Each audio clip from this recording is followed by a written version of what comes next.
ಏನೋ ಏನೋ ಅಂದೆ ನೀನು? ಆಸ್ತಿಲಿ ಪಾಲು ಬೇಕಾ? ಏಯ್, ನೀನ್ ನಿಂತಿರೋನೆಲ್ಲ ಕುಡಿಯೋ ನೀರು, ಹಾಕಿರೋ ಬಟ್ಟೆ, ತಿನ್ನೋ ಅನ್ನ, ಇದೆಲ್ಲ ಇವನ್ ಶ್ರಮದಿಂದ ಬಂದಿರೋದು.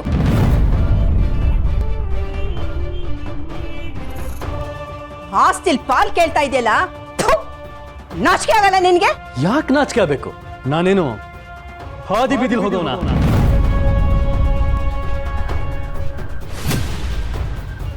ನಾನು ಈ ಮನೆ ಮಗ. ಆಕ್ಚುಲಿ ನೋಡಕ್ ಹೋದ್ರೆ ಲೀಗಲಿ ಎಲ್ಲಾನು ನನಗೆ ಬರಬೇಕು. ಕರ್ಣನ ಯಜಮಾನ ಅಂತ ತಾತ ಮಾಡಿರ್ಬೋದು, ಆದ್ರೆ ಇದು ಸತ್ಯ ಅಲ್ವಲ್ಲ.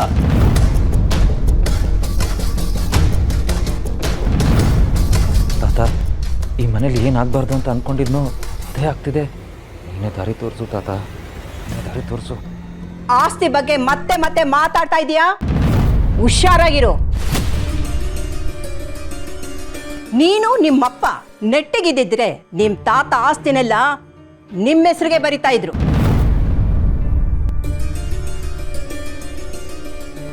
ಮೊದಲು ನಿನ್ನ ಅವಸ್ಥೆನ ಸರಿಯಾಗಿ ನೋಡ್ಕೊ. ಏನೋ ಫ್ರಾಡ್ ಮಾಡ್ಕೊಂಡು ಇನ್ನು ನೀನು MBBS ಫಸ್ಟ್ ಇಯರಲ್ಲೇ ಕೂತಿದ್ಯಾ. ಯಾವುದನ್ನಾದ್ರೂ ಜವಾಬ್ದಾರಿಯಿಂದ ನಿಭಾಯಿಸಕ್ ಬರುತ್ತಾ ನಿನಗೆ? ವಾವ್, ಸೂಪರ್ ಅಜ್ಜಿ.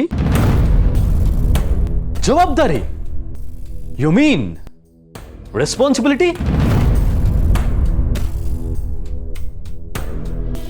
ಹಾಗಂತ ಕೊಟ್ರೆ ತಾನೆ ನಿಭಾಯಿಸಕ್ ಬರುತ್ತೋ ಬರಲ್ವೋ ಅಂತ ಗೊತ್ತಾಗೋದು. ಎಲ್ಲಿ ಕೊಟ್ಟಿದ್ದೀರಾ, ಏನ್ ಕೊಟ್ಟಿದ್ದೀರಾ? ಬೆಳಗಾದ್ರೂ ಡಾರ್ಲಿಂಗ್ ಡಾರ್ಲಿಂಗ್, ರಾತ್ರಿ ಆದ್ರೂ ಡಾರ್ಲಿಂಗ್ ಡಾರ್ಲಿಂಗ್. ನಿಂಗೆ ನಿಜವಾದ ಜವಾಬ್ದಾರಿ ಬೇಕು ಅನ್ನೋದಾಗಿದ್ರೆ ಇಲ್ಲೇನಾಗ್ತಿದೆ, ಹಾಸ್ಪಿಟ್ಲಲ್ಲಿ ಏನಾಗ್ತಿದೆ ಅಂತ ತಿಳ್ಕೊಂಡು ಕರ್ಣನ್ಗೆ ನೀನು ಸಪೋರ್ಟ್ ಆಗಿರ್ಬೋದಾಗಿತ್ತು.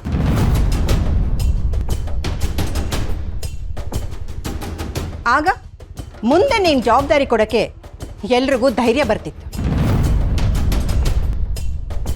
ಕೆಲ್ಸಕ್ಕೆ ಬಾರ್ದಲ್ಲಿರೋ ಫ್ರೆಂಡ್ಸ್ ಜೊತೆ ಸುತ್ತಾಡ್ತಿದ್ರೆ ಜವಾಬ್ದಾರಿ ಕೊಡೋಕ್ಕೆ ಯಾರೂ ಬರಲ್ಲ. ಬರೀ ಬಾಯಿ ಮಾತಿಗೆ ನಾನು ಹಾಗೆ ಮಾಡ್ತೀನಿ, ನಾನು ಹೀಗೆ ಮಾಡ್ತೀನಿ ಅಂತ ಹೇಳಿದ್ರೆ ಹೊಟ್ಟೆ ತುಂಬಲ್ಲ ಸಂಜು. ಬೇವ್ರು ಸುರ್ಸೋರು ಕಷ್ಟ ಗೊತ್ತಿರಬೇಕು. ಸರಿ, ನನಗೆ ಯೋಗ್ಯತೆ ಇಲ್ಲ, ಒಪ್ಕೋತೀನಿ. ನಾನು ದಡ್ಡ, ವೇಸ್ಟ್ ಫೆಲೋ ಎಲ್ಲ.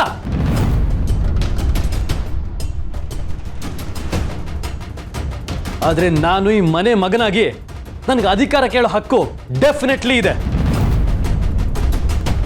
ನನ್ನ ಆಸ್ತಿಲಿ ನಾನು ಏನ್ ಬೇಕಾದ್ರೂ ಮಾಡ್ಕೋತೀನಿ. ಆದ್ರೆ ಒಂದು ವಿಷಯ ನೆನಪಿರ್ಲಿ, ಇದೆಲ್ಲ ಹೀಗೆ ಭಿಕ್ಷೆ ಬಿಡೋ ತರ ಯಾಕಾಗ್ತಿದೆ ಹೇಳಿ? ಇದಕ್ಕೆಲ್ಲ ಕಾರಣ ಈ ನಿಧಿ.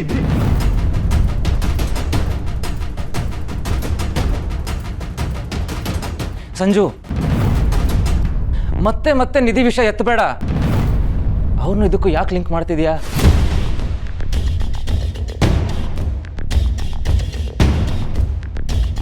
ಬಿಡಪ್ಪ, ನಿನಗಿನ್ ಏನ್ ಹೇಳಕ್ಕಾಗತ್ತೆ? ಮದ್ವೆಗ್ ಮುಂಚೆನೆ ಇವಳನ್ನ ಕ್ಲೌಡ್ ನೈನಲ್ಲಿ ಏರಿಸ್ದವ್ ನೀನು.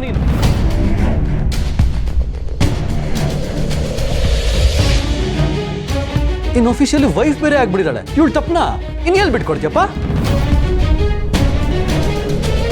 ಕರೆಕ್ಟಾಗಿ ಹೇಳಿದೆ ಸಂಜು. ಕಾಗೆಗೂ ತನ್ನ ಮರಿ ಚಿನ್ನ ಥರನೇ ಕಾಣಿಸುತ್ತಂತೆ. ತನ್ನ ಮಾತಿಂದಾನೆ ಎಲ್ಲರೂ ಬುಟ್ಟಿಗೆ ಹಾಕೊಳ್ಳೋ ಛಾತಿ ಇದೆಯಲ್ಲ ಇವಳಿಗೆ.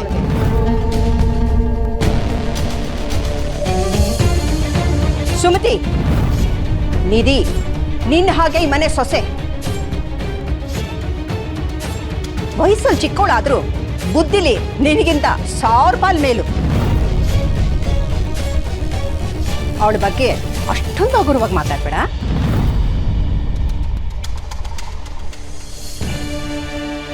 ನೀವು ಇವಳನ್ನ ಎಷ್ಟು ಬೇಕಾದ್ರೂ ವಹಿಸ್ಕೊಂಡು ಬನ್ನಿ, ನಾನಂತೂ ಇವತ್ತು ಕ್ಲಿಯರ್ ಆಗಿದ್ದೀನಿ. ಅದೇನ್ ಮಾಡ್ತಿರೋ ನನಗೆ ಗೊತ್ತಿಲ್ಲ. ನನ್ನ ಪಾಲಿನ ಆಸ್ತಿ ನನಗೆ ಬೇಕು ಅಷ್ಟೇ. Sanju, calm down. ಏನ್ ಹುಚ್ಚಾಟ ಇದು? ಮೊದಲೇ ಪಾಪ ಕರ್ಣ ಟೆನ್ಷನ್ ಅಲ್ಲಿದ್ದಾನೆ.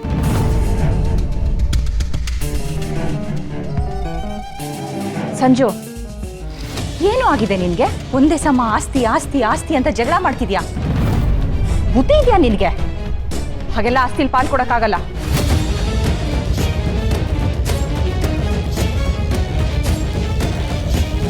ಕೊಡಕ್ಕಾಗಿಲ್ಲ ಅಂದ್ರೆ ನಾನು ಏನು ಮಾಡ್ತೀನೋ ನನಗೆ ಗೊತ್ತಿಲ್ಲ.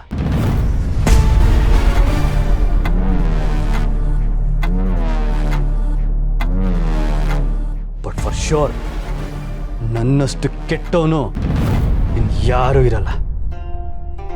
ಸಂಜು,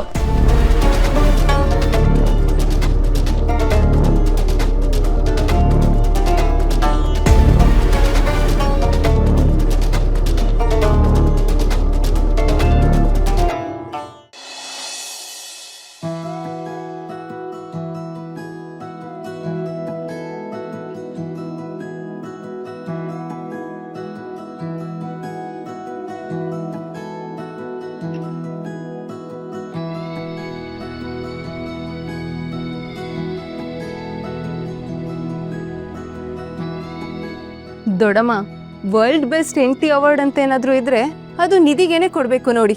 ಏನಂತೀರಾ? ಬರೀ ಹೆಂಡತಿ ಅಲ್ಲ, ಬೆಸ್ಟ್ ಸೊಸೆ ಅವಾರ್ಡು ಅವಳಿಗೆ ಕೊಡಬೇಕು ಅಂತೀನಿ. No chance. ಬೆಸ್ಟ್ ಸೊಸೆ ಅವಾರ್ಡ್ ನಿಮಗೆ ಸಿಗಬೇಕು. ಇಷ್ಟು ವರ್ಷದ ನಿಮ್ಮ ತಾಳ್ಮೆ ತಪಸ್ಸಿನ ಮುಂದೆ ನಂದೇನೂ ಇಲ್ಲ ಅಮ್ಮ. ಅದು ಸರಿ, ಇಷ್ಟೊಂದು ಹೈಟೆಕ್ ಪ್ರಿಪ್ರೇಷನ್ ನಡೀತಿದೆಯಲ್ಲ, ಏನು ಮಾಡ್ತಿದೀಯಾ? ಸರ್ಪ್ರೈಸ್. ನಾನು ಯೂಸ್ ಮಾಡ್ತಿರೋ ಇಂಗ್ರೀಡಿಯೆಂಟ್ಸ್ನ ನೋಡಿ ನಾನು ಏನು ಮಾಡ್ತಿದ್ದೀನಿ ಅಂತ ಗೆಸ್ ಮಾಡಬೇಕು. ನಿನ್ನ ಕುಕ್ಕಿಂಗ್ ಸ್ಕಿಲ್ಸ್ನ ಸ್ವಲ್ಪ ಟೆಸ್ಟ್ ಮಾಡ್ತೀನಿ. ಅಡುಗೆಗೂ ನನಗೂ 1000 ಕಿಲೋಮೀಟ್ರ್ ದೂರ. ಈ ಗೆಸ್ ಮಾಡೋದೆಲ್ಲ ನನ್ಗೆ ಆಗದೆ ಇರೋ ಕೆಲಸ. ದೊಡಮ್ಮ, ಈ ಒಗಟ್ನ ನೀವೇ ಬಿಡಿಸಿ. ಅಮ್ಮ ಅಂತೂ ತುದಿ ಗಣ್ಣಲ್ಲೇ ನೋಡ್ತಿದ್ದಾರೆ, ಪಟ್ ಅಂತ ಗೆಸ್ ಮಾಡ್ಬಿಡ್ತಾರೆ. ಎಷ್ಟೇ ಆದ್ರೂ ಅವರು ಕುಕಿಂಗ್ ಎಕ್ಸ್ಪರ್ಟ್ ಅಲ್ವಾ?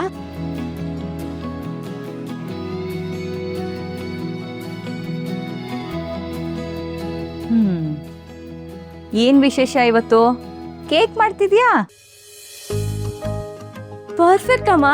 ಈ ಸುತ್ತಲ್ಲಿ ನಿಮ್ಗೆ 100ಕ್ಕೆ 100 ಅಂಕ.